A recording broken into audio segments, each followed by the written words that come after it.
আৰু সত্ৰৰ ভূমি বেদখল সন্দৰ্ভত প্ৰতিবেদন দাখিল কৰিলে ইতিমধ্যে সত্ৰ আয়োগে মুখ্যমন্ত্ৰীক দাখিল কৰিলে প্ৰতিবেদন অসমৰ সত্ৰৰ বেদখলৰ ভয়াবহ ছবি উন্মোচন প্ৰদীপ হাজৰিকাৰ নেতৃত্বত গঠন হৈছিল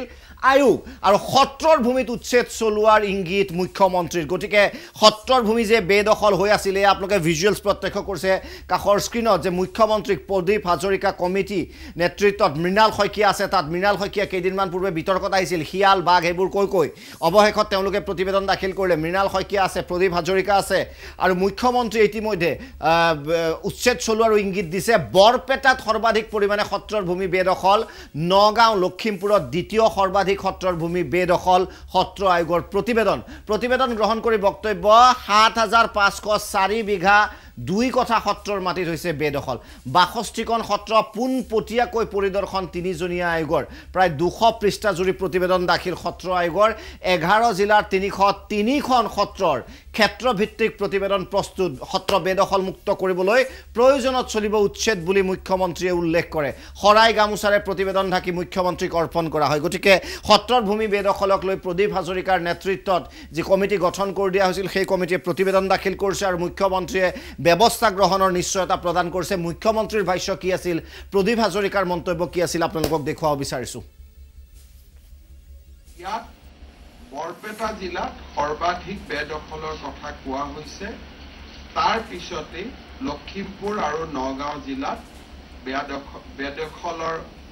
তথ্য সত্ৰ আয়োগৰ হাতত পৰিছে তদুপৰি বঙাইগাঁও আৰু ধুবুৰী জিলাতো সত্ৰৰ মাটি ব্যাপক হাৰত দখল হোৱা বুলি প্ৰতিবেদনত উল্লেখ কৰা হৈছে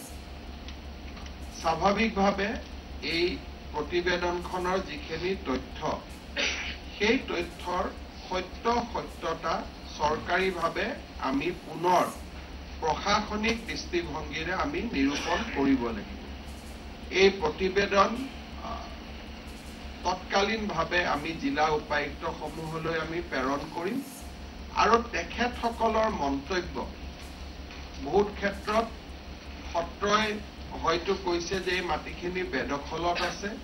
কিন্তু বিভিন্ন যি ধৰণে আজি দেৱোত্তৰ আইনৰ কথা কোৱা হ'ল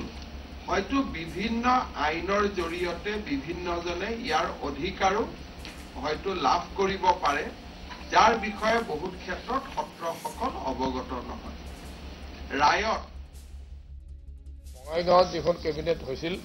তাতেই সত্ৰ কমিশ্যনে আয়োগখন গঠন কৰে মই ইতিমধ্যে এই কথাখিনি আপোনালোকক জনাব পাই সুখী হৈছোঁ যে এই সত্ৰ কমিশ্যনখনত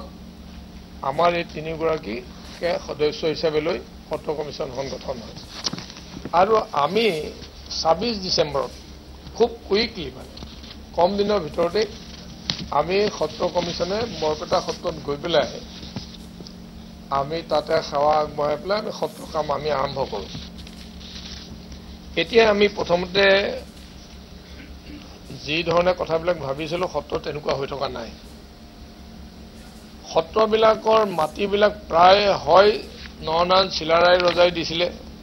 নহয় স্বৰ্গদেউসকলে আহোম স্বৰ্গদেউসকলে এই মাটিবিলাক দিছিল আৰু এইবিলাক মাটি ৰেভিনিউ ফ্ৰী আছিলে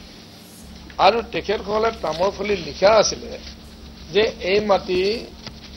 তেখেতসকলে এই ধৰ্মৰ কামত ব্যৱহাৰ কৰিব আৰু এই মাটি কোনো বিক্ৰী কৰিব নোৱাৰে এই মাটি কাকো মানে দিব নোৱাৰিব এই মাটি অইন কোনো ধৰ্মৰ মানুহ ইয়াত মানে বসবাস কৰিব নোৱাৰিব খালি একমাত্ৰ এখেতসকলে সেৱা পূজা পাঠ এইবিলাক কাম ইয়াত কৰিব আৰু চৰ্চা কৰিব তেখেতৰ বিভিন্ন আধ্যাত্মিক দিশত তেখেতসকলে চৰ্চা কৰিব আৰু ৰজাক আশীৰ্বাদ দি থাকিব আৰু ৰাইজক আশীৰ্বাদ দিব এইটোৱে তামৰ ফলিবিলাকত লিখা আছে এতিয়া মাটি আপোনালোকে আমি জনাবলৈ আপোনালোকক বিচাৰিছোঁ যে মাটি এখন সত্ৰৰ মাটি ৫০,০০০ বিঘালৈকে মাটি আছে এতিয়া ৫০,০০০ বিঘা মাটি মানুহে মানে এই যে মাটি যে দিছিলে স্বৰ্গদেউবিলাকে এনেই দিয়া নাছিল এই মাটিবিলাক নিৰ্দিষ্ট কামত দিছিলে আৰু সেই কামবিলাক হৈ আছিলে কিন্তু পিছত যেতিয়া ব্ৰিটিছ আহিলে ব্ৰিটিছ আহি ইয়াত মানে আধা খাজানা ইয়াত লগালে আধা তেওঁলোকে ৰাজহ ল'বলৈ ব্যৱস্থা কৰিলে কিন্তু তথাপিও সত্ৰৰ মাটিত কিন্তু তেওঁলোকে হাত দিয়া নাছিলে কিন্তু পিছত আমাৰ এই কনজুকেটিভ যিবিলাক গভৰ্ণমেণ্ট আহিলে ইণ্ডিপেণ্ডেন্সৰ পিছত সত্ৰৰ ওপৰত তেখেতসকলে সত্ৰৰ অনুষ্ঠান বা আমাৰ দেৱালয় অনুষ্ঠানবিলাকে